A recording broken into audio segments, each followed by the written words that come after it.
I'm going to be real with you. There were seasons when I kept starting over, promising a perfect tomorrow while quietly abandoning today. I told myself I'd be ready for love once I fixed everything first. You've probably been there too. But what is truly meant for you won't miss you. You've got to be present to be found. And here's the thing. Waiting for flawless conditions is just another way to stall. Then becomes never. And never is heavy. So ask yourself, what in this exact moment makes you believe you can't take one small step? Not next month, not after the holiday, but now. Time is a way of teaching us that the future isn't a place we visit.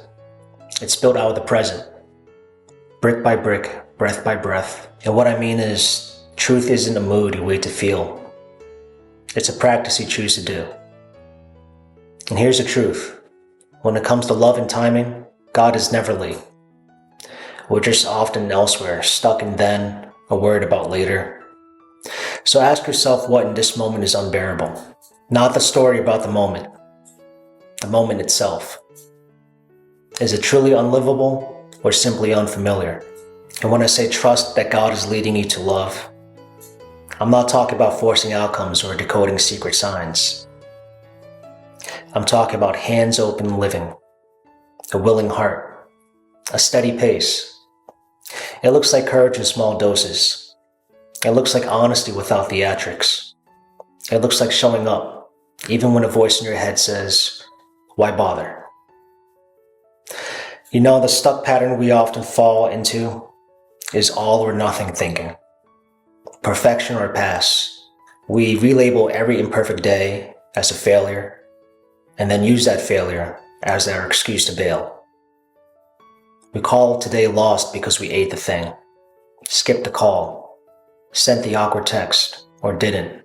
And then we whisper, tomorrow I'll be different. You know what I mean? But ask yourself, who told you God only meets you on your best behavior? Who told you love arrives by appointment on the timing you control? That today's small fidelity doesn't count? Who told you love only arrives when you never miss a day? That God's leading requires zero uncertainty? That past chapters invalidate your future kindness? No one's denying you've been hurt, confused, or tired. But that pain doesn't get to be the manager of your future. The path opens under your feet when you move, not before. Love is not a prize for perfect people. Love is a craft. Love is a path. Love is a season that ripens in time. Trust is consenting to be led one step at a time. And what I mean is, you offer God what you actually have. Your attention, your honesty, your next 10 minutes, and let tomorrow grow out of that. It looks like sending a sincere note instead of writing a flawless monologue you'll never deliver. It looks like leaving a little room in your week for people, not just for projects. It looks like telling the truth kindly, especially when it'd be easier to just disappear. And listen, this isn't about pretending that desire doesn't matter. Desire is holy fuel, and we treat desire like a debt we owe to urgency. We rush, we grasp, we settle, then we call the crash fate. But the wiser move is gentler. Slow the breath, widen the margins, and honor your standards. From this point on, we will not label a ruined day. From this point on, we will not confuse attention for affection. From this point on, we will not bargain away our peace for a maybe. God meets people in the present tense, and love grows best where truth is tended. So ask yourself, what will trusting look like in the next 10 minutes, not the next 10 years? Maybe it's a prayer as plain as water, saying, lead me. Maybe it's deleting an old convo that keeps you looping. Maybe it's getting outside and letting your body remember you live in a world bigger than your phone. It looks like sending one honest message without performing. It looks like choosing patience when your fear wants control. like keeping your word to yourself today, not to an imaginary audience. It looks like choosing peace over the ping of attention, like keeping a boundary when loneliness is loud, like staying kind without shrinking. And what I mean is, the question isn't, am I there yet? The question is, am I facing true north right now? And if yes, keep moving. If not, reorient. That's grace in motion. Maybe it's texting the apology you've delayed without any disclaimers. Maybe it's deleting a number that keeps you spinning. Maybe it's saying yes to the friend who wants to genuinely help you. Or no to chaos that keeps you small. And listen, there's a big difference between standards and self-sabotage. Standards sound like reciprocity, not rescue.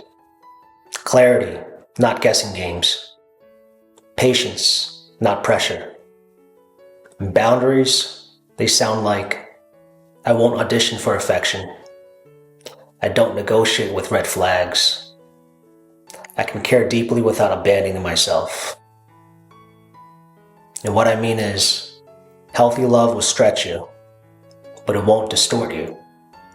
It will refine you, not erase you. And if something requires you to betray your core to keep it, it's not being led, it's being lured. You know, time has a way of reshaping our definitions. We outgrow the rush. We learn to prefer steady over dramatic, honest over impressive, faithful over flashy, and that's maturity. That's healing with your eyes open. And healing makes you findable, because you're actually at the address where love is delivered, the present. And listen, God is not dangling goodness like a carrot. He's not cruel, He's careful. Timing isn't punishment, it's protection and preparation. If something isn't forming, let it form. If you are still forming, honor that. Meanwhile, be faithful with your part, presence, truth, and the next right step. You are not behind, you're not disqualified, you're not missing your moment. You're learning to stand in it. From this point forward, we trade all or nothing for always something. We trade rumination for alignment. We trade waiting for witnessing, watching how God meets moving feet. And I assure you, what is meant for you knows your name. It knows where you are. It is not in a hurry, and it is not lost. So promise me commitment that you will keep showing up to the present moment, where guidance is given and love grows. So now I want you to choose and complete one honest action that a loving-led version of you would take. And then tonight, reflect on how it felt. That's it. Just faith with feet. And we'll continue tomorrow, not because we begin again, but because we never stopped. Thanks for being here with me. I'm Justin G. God bless.